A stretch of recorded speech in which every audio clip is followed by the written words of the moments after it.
오늘 비느하스의 아내가 죽으면서 이가봇이라고 이야기하면서 아이의 이름을 짓습니다. 이 이가봇이라는 것은 영광이 없다라는 말씀이에요. 영광이 없다. 하나님의 영광이 지금 이제 이 땅 가운데 떠났다. 하나님의 영광이 이 땅 가운데 사라졌다. 그런 의미를 가지고 있죠.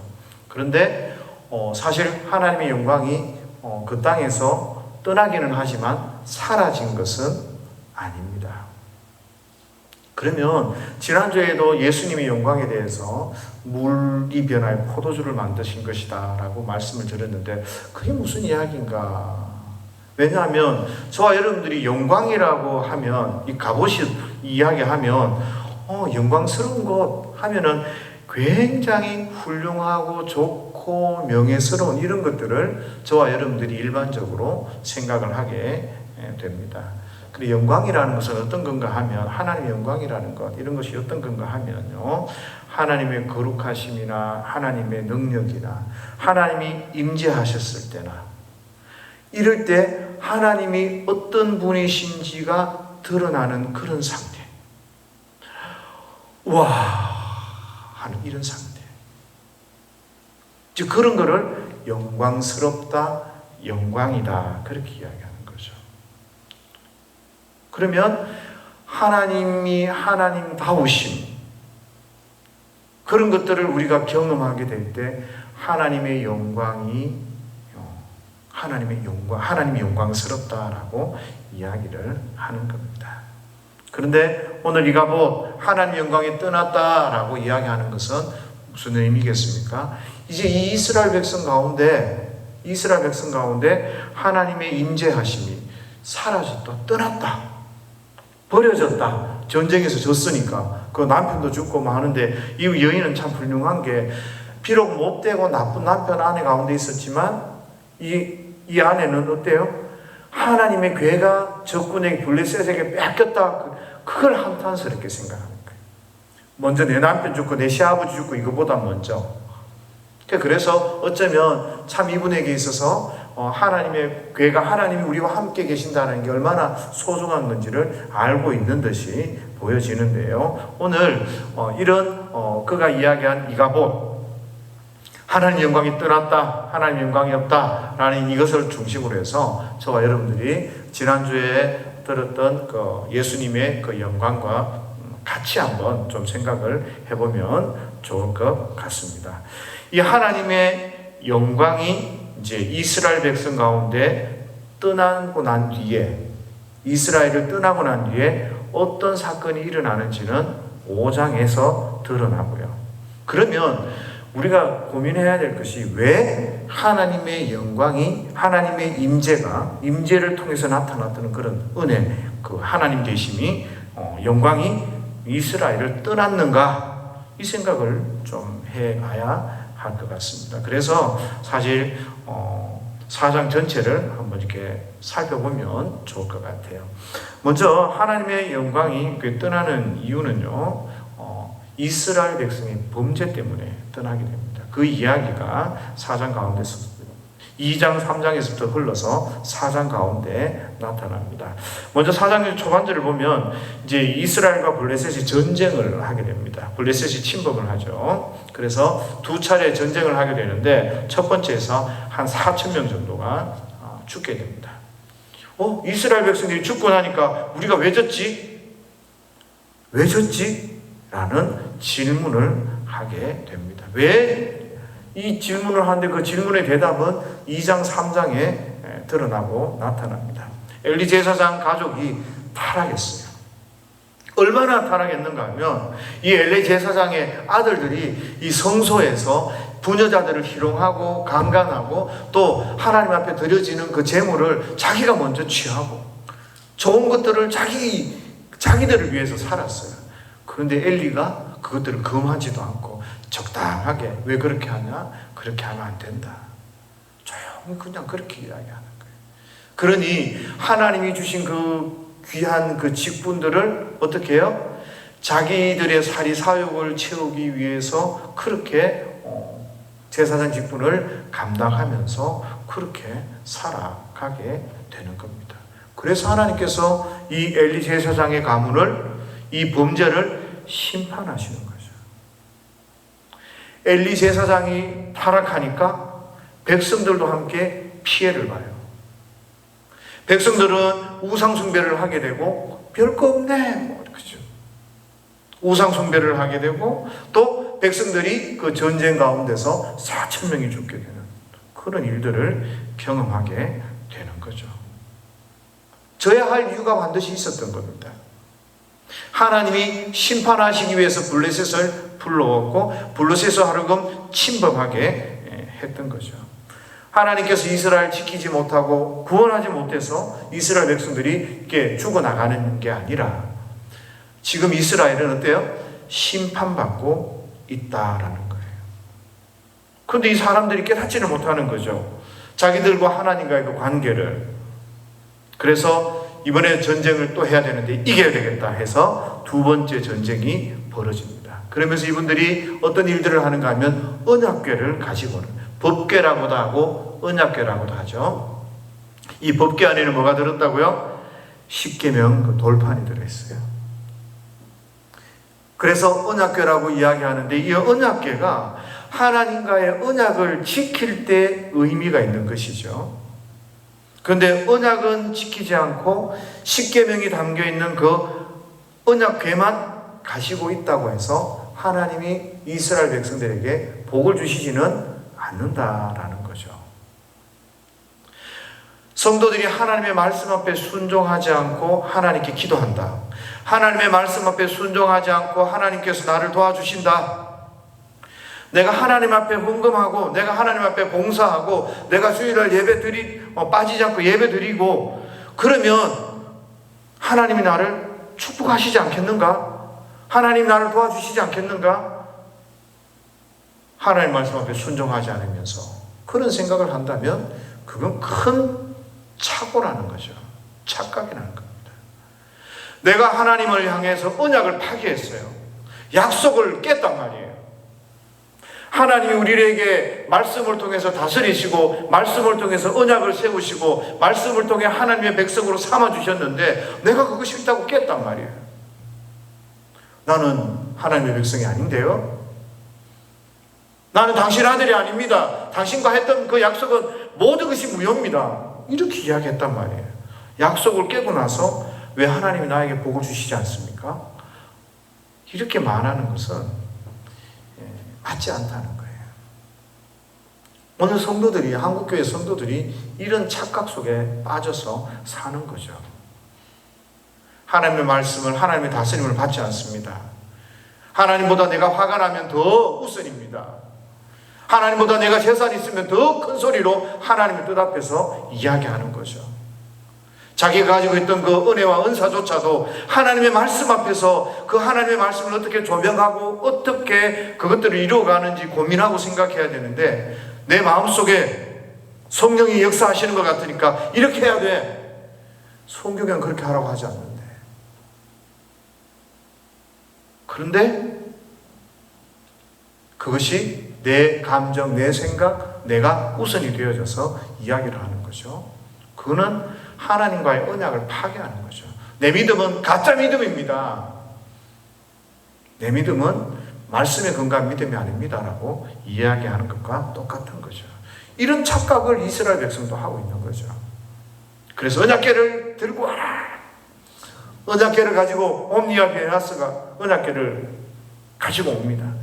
그때 사람들이 큰 소리를 외치는 게 막 땅이 울린다 그래요. 땅이 울린대요.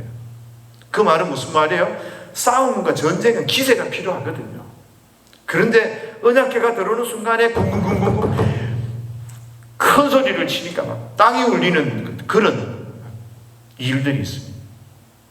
그런데 실제로는 이런 것 가운데서도 그곳에는 아무 일도 일어나지 않습니다. 소리치고 자신감을 가지고 이길 것 같은 그런 자신감이 있는데요. 이게 문제인 거예요. 고함만 치면, 큰 소리로 외치면 여리고성이 무너지는가? 오늘 여기 큰 소리를 외친다 그런 게 테루아 게돌라라는 말이거든요. 근데 여호수아가 여리고 점령할 때 7바퀴를 돌고 나서 큰 소리로 외칠 때 테루아 게돌라, 큰 소리로 외쳐, 막 이렇게 막 그때 막 외쳤던 거거든요. 비슷한 모습이에요. 그랬을 거 아니에요. 여리고성을 들고 큰 소리로 외칠 때 여리고성이 무너졌다. 오늘 언약궤가 돌아왔으니 우리가 저 적군들을 이길 수 있다. 큰 소리로 외치고 하는 거죠. 모양만 따라하는 거예요. 형식만 이래요. 형식만. 이렇게 하면 이길 수 있을 거야. 언약궤만 들어오면 이길 수 있을 거야. 마치 성도, 믿음 없는 성도가 이런 거죠. 누가 마귀가 역사하고 귀신이 역사하면 예수 이름으로 떠나가라! 이렇게 배웠어요. 그러니까 귀신 들린 사람을 보고 예수 이름으로 떠나갈지어다! 나사렛 예수 이름으로 떠나갈지어다! 외치는 거하고 똑같은 거예요. 우리가 주문을 외운다고 해서 마귀가 떠나가고 귀신이 떠나가는 게 아니에요. 뭐가 있어야 되죠? 우리가 하나님을 신뢰하고 예수의 이름을 신뢰할 때, 믿을 때 역사가 일어나는 거예요. 우리 내면의 상태가 굉장히 중요한 거죠. 모양만, 형식만, 외적인 것만 갖추고 그런 거 배워서 그렇게 행동한다고 해서 일어나는 게 아니라는 거죠. 잘 될 거야. 축복받을 거야. 우리는 잘 될 사람입니다. 그렇게 한다고 잘 되나요? 주문 외우듯이 그렇게 하는 게 문제가 아니라는 겁니다. 언약궤가 들어왔지만 이스라엘은 또 한 번에 큰 패배를 하게 되는 거예요. 실제로 처음에는 막 두드려서 막 우악 소리 지르고 하나님 막 하고 할 때 이 기세에 블레셋이 눌립니다. 두려움에 듭니다. 그리고 성경을 읽어보면 이 블레셋 사람들이 이 하나님은 광야에서 또 이스라엘 승리하게 하신 하나님이라고 이 사람들이 뜹니다. 이제 언약궤가 왔으니까 우리 큰일 났겠구나. 이제 하나님 이 신이 오셨으니 큰일 났겠구나. 두려워서 뜹니다. 그런데 이 사람들이 마음을 다 잡는 거죠. 그래서 전쟁했을 때 오히려 이기게 되고 언약궤도 빼앗아 가버립니다. 우리가 모양만, 흉내만, 기도하는 듯이 그렇게 한다고, 예배한다고, 예배 참석한다고 막 흉내만 그렇게 해서 되는 게 아니라는 거죠. 다시 한번 묻습니다. 전쟁이 왜 졌습니까, 이스라엘이? 엘리 가문이 범죄했어요. 홈리와 비나스가 범죄했어요. 그런데 그 홈리와 비나스가 언약궤를 메고 왔습니다. 필요 없는 사람인 거죠. 오히려 방해가 되는 사람인 거죠. 진짜 거기서 벌을 받아야 될 사람인 거예요. 하나님은 철저히 패배시킵니다. 심판하시는 거죠. 하나님께서 꽤 오래 기다리셨거든요. 엘리 제사장이 40년 동안 제사장 노릇을 했습니다. 그러면 처음부터 범죄하지 않았겠죠. 그런데 어떤 계기를 통해서 보니까 자꾸 범죄하게 되고 내 마음이 초심을 잃게 되고 삶은 고기보다 구운 고기가 더 맛있네. 예배 드리기 전에 먼저 고기 가지고 와라. 그 고기 엘리는 안 먹었겠습니까?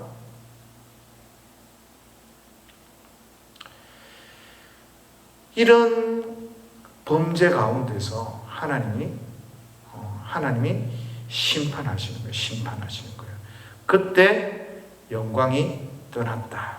하나님의 영광이 떠났다. 하나님이 이제 이가보, 하나님의 영광이 이스라엘을 떠났다. 하나님의 임재로 말미암아서 나타나는 그 현상들, 그 위대하신 하나님이 이스라엘과 함께 하시는 그 임재하심이 이제 우리 이렇게 망하고 패배하는 걸 보니까 떠났다라고 이제 고백하고 있는 거죠. 그래서 그 영광이 떠나서 어디로 가는가? 5장, 6장에 나타나는 거예요. 블레셋으로 가요. 그 하나님의 영광이, 하나님 임재하심, 하나님 임재하심이 사라지는 게 아니잖아요. 영광이 사라지는 건 아니에요. 그 떠난 거예요. 그런데 이제 이가봇 하니까 하나님 영광이 없다 이제 막 이렇게 그런 의미고 떠나는 의미인 거죠. 영광이 떠나서 블레셋으로 딱 넘어갑니다. 블레셋에서 하나님의 영광이 어떻게 드러나고 나타나는가? 다곤 신전에 언약궤를 갖다 놓습니다. 다곤 신은 어떤 신입니까? 옛날 삼손 이야기 잘 아시죠? 삼손이 눈알 빠지고 막 이렇게 해가지고 맷돌 돌린 그 다곤 신전에서 그러잖아요. 다곤 신전에서 막 조롱하고 막 그럴 때, 그죠? 무너뜨려서, 기둥을 무너뜨려서 그 많은 사람들을 죽게 했던 그 신이 다곤 신이에요. 그런데 신전에 갖다 놨을 때 다곤 신이 엎드려집니다. 그리고 또 세워놓으니까 또 이제 머리하고 손목이 다 끊어지고 뭐 다 신상이 박살이 납니다. 하나님이 독종을 막 일으키 독종을 주시는 거예요. 그래서 아스돗을 치고 막 하는데 난리가 나는 거죠. 하나님의 영광이 어떻게 나타나요? 하나님의 살아계심이, 하나님의 임재하심이 블레셋 가운데서 지금 심판의 모습으로 드러나고 나타난다라는 거예요. 그러면서 특별히 그 5장 6절인가요? 보면 엄중히 여호와의 손이 아스돗 사람에게 엄중히 더하사 독한 종기의 재앙으로 아스돗과 그 지역을 쳐서 망하게 하시니, 그런 말씀을 하고 있습니다. 이 엄중이라는 말은 카바드라는 말인데요, 무겁다라는 의미를 가지고 있어요. 11절에도 나타나는데 이 카바드에서 나타나서 가봇이라는 말이 나와요. 가보드라는 말이, 그게 영광이라는 말이에요. 그러니까 카바드나 가보드나 어원이 똑같다. 그러니까 무거운 것, 여기에서부터 시작해서 영광이라는 말이 나온다는 거죠. 그러니까 하나님의 영광이라고 했을 때 뭐냐? 무거운 듯한. 그래서 그 무거움에서 나오는 그런 위대함들을 영광이라고 표현하는 그런 의미가 있는데, 이 카바드에는 엄중하다, 무섭게 라는 그런 의미도 함께 있다는 거죠. 그런데 하나님께서 성경에서는 지금 이 카바드라는 언어를 사용하시면서 하나님의 영광에 대해서 생각하는 거죠. 하나님께서 아주 엄중하게 심판하고 있다라는 것을 보여주고, 6장에서도 이 하나님이 그 6장에서 애굽 사람들이 하나님 앞에서 완악하게, 6절에 보면 애굽인과 바로가 그들의 마음을 완악하게 하는, 이 완악도 가바드라는 말입니다. 가바드라. 그러니까 하나님에 대해서 그 애굽인들이 아주 무겁게 엄중하게 반대하고 하나님을 인정하지 않고 하나님을 거부한 것처럼 우리도 그렇게 할 거냐 막 이렇게 이야기하는 것이 나타납니다.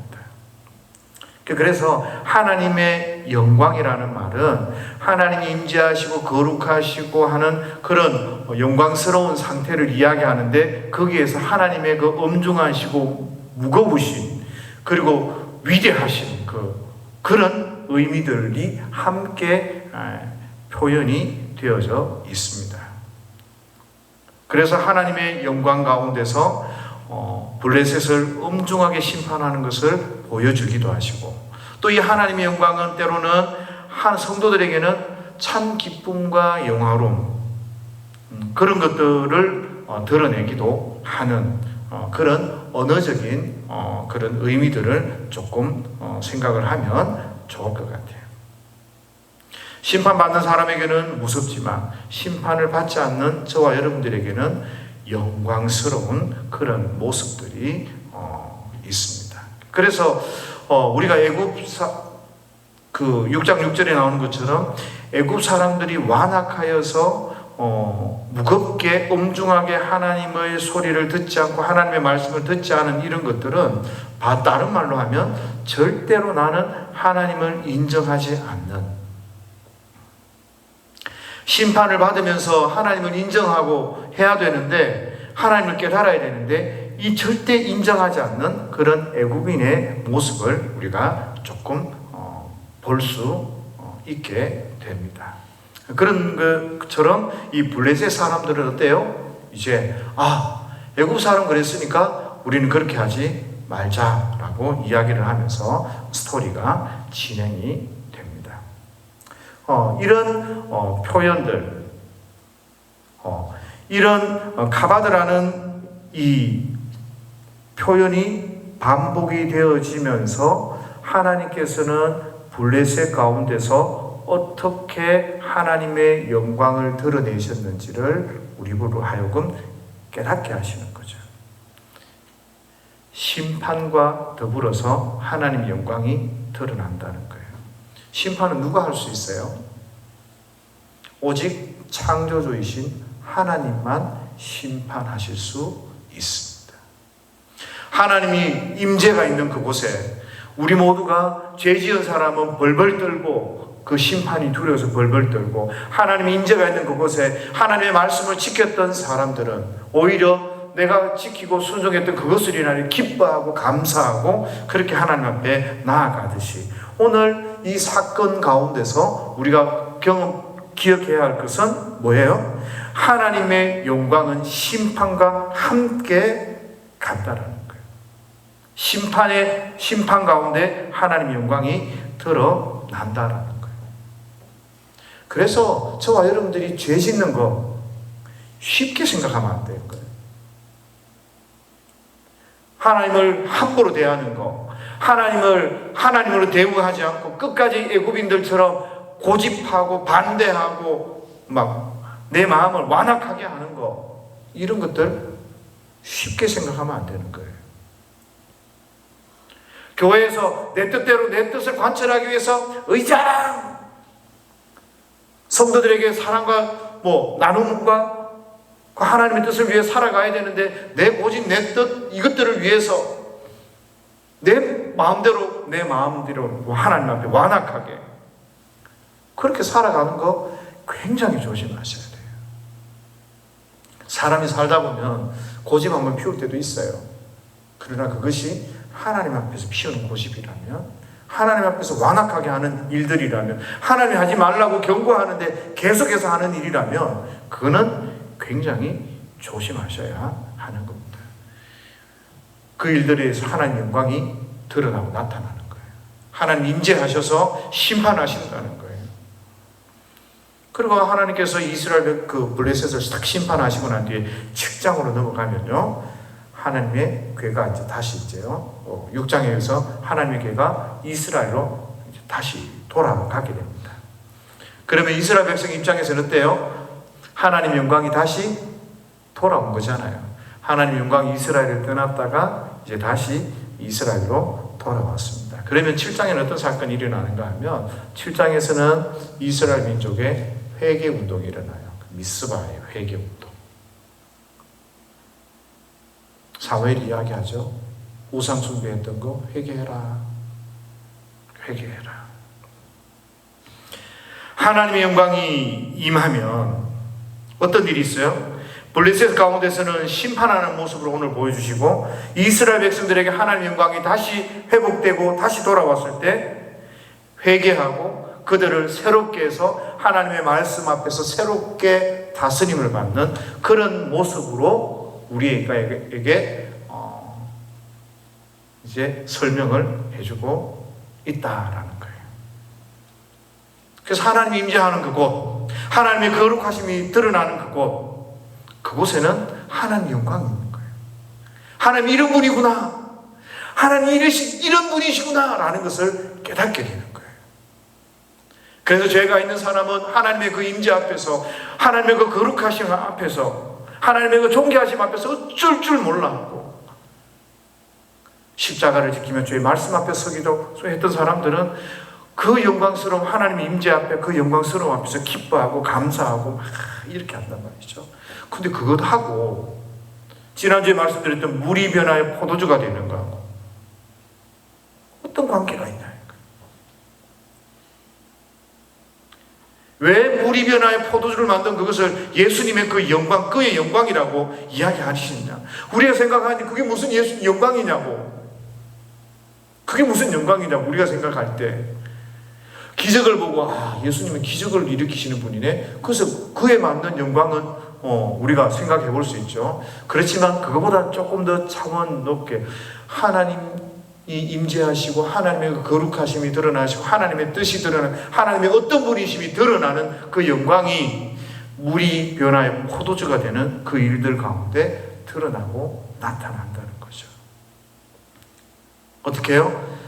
이스라엘 백성들을 새롭게 하시는 것처럼 오늘 사무엘서에서 나타나는 것처럼 저와 하나님은 예수님은 저와 여러분들을 우리의 과거의 인생을 청산하게 하시고 하나님의 다스림을 받아서 새로운 삶을 살아가도록 그렇게 이끄시는 분이에요. 누가 우리를 죄에서부터 구원하고 죄를 용서해 주시고 죄를 사해 주시겠냐고. 감히 하나님 앞에 지은 그 죄를 예수님이 그 일을 행하시는 거죠. 우리의 죄를 용서해 주시고 우리를 새로운 백성으로 변화시켜 주시는 것을 그 물이 변하여 포도주가 되는 그 사건들을 통해서 우리에게 보여주는 거라는 거예요.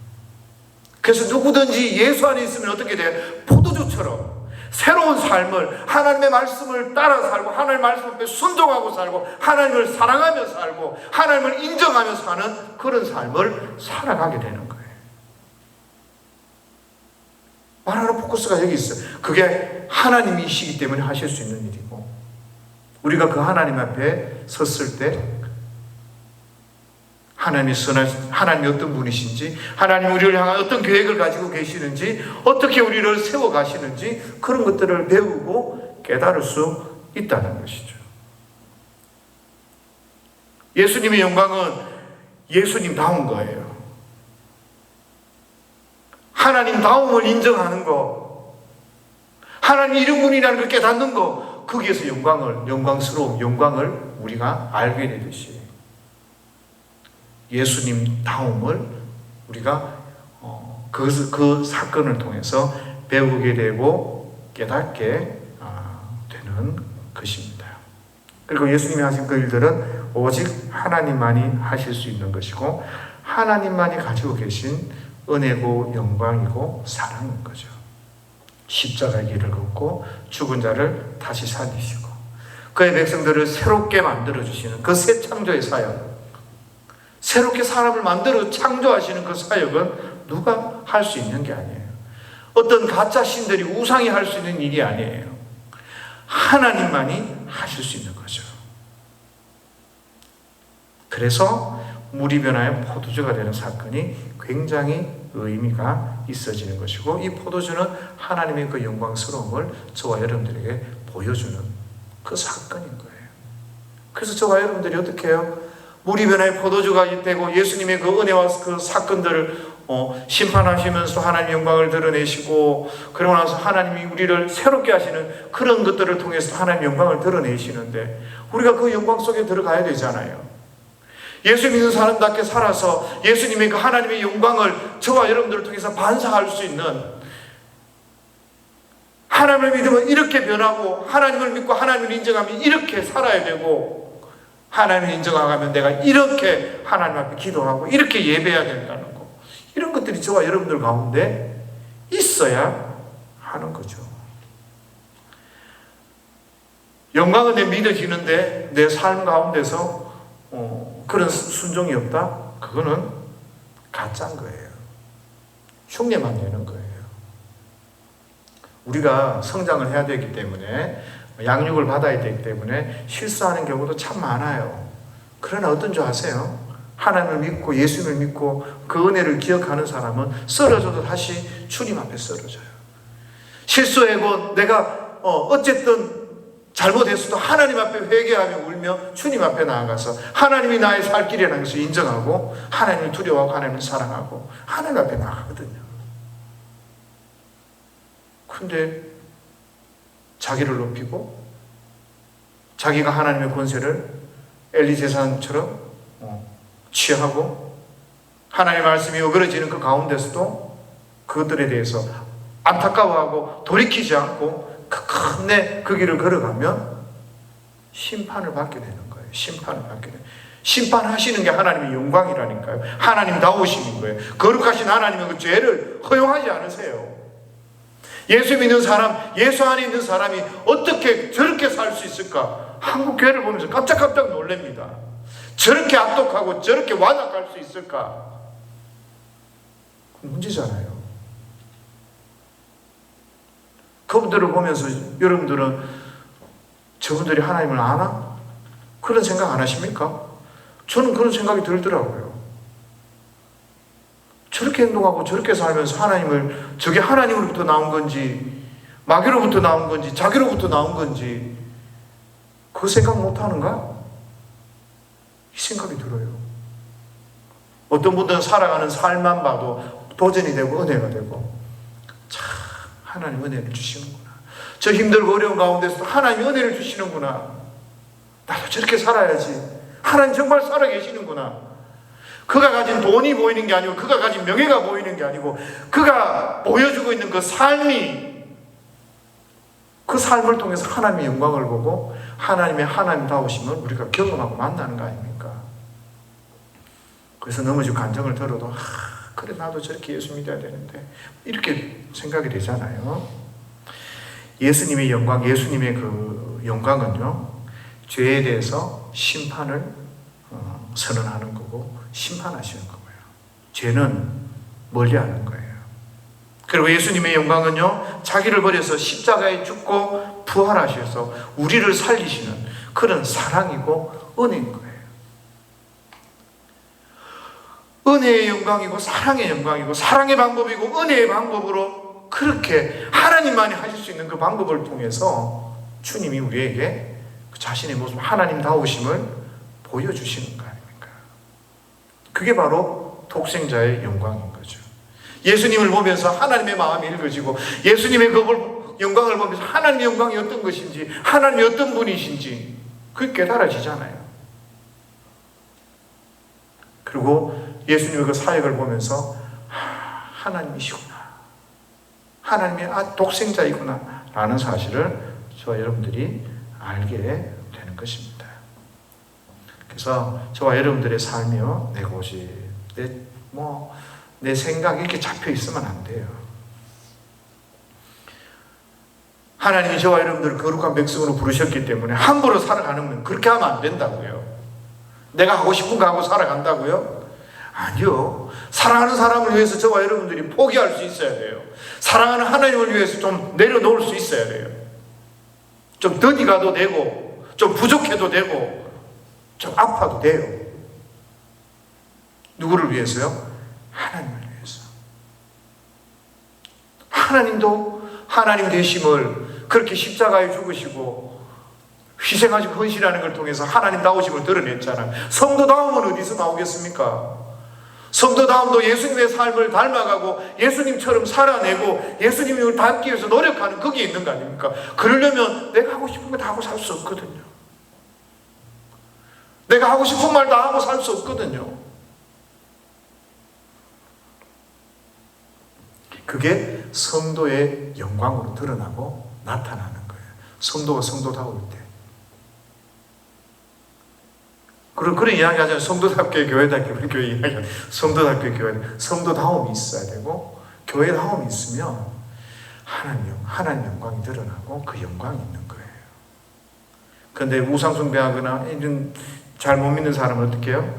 그 하나님의 그 영광을 우상에, 새의 영광에, 다른 영광과 바꿔치기 한단 말이에요. 다 바꿔치기를 한다고요. 그렇게 하면 안 돼요.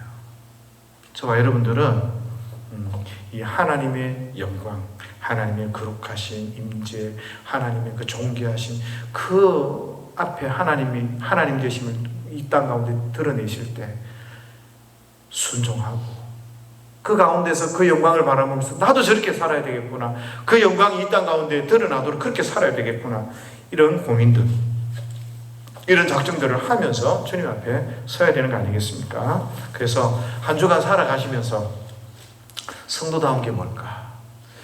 하나님의 그 영광이 내 삶을 통해서 하나님의 하나님 되심이 하나님 우리 가운데 인지하셔서 나타나는 그런 일들이 어떤 일일까? 그 영광스러움들을 기억하면서 저와 여러분들도 그렇게 좀 믿음으로 하나님 앞에 순종하며 살아낼 수 있는 그런 저와 여러분들 될 수 있기를 예수님 이름으로 축복합니다.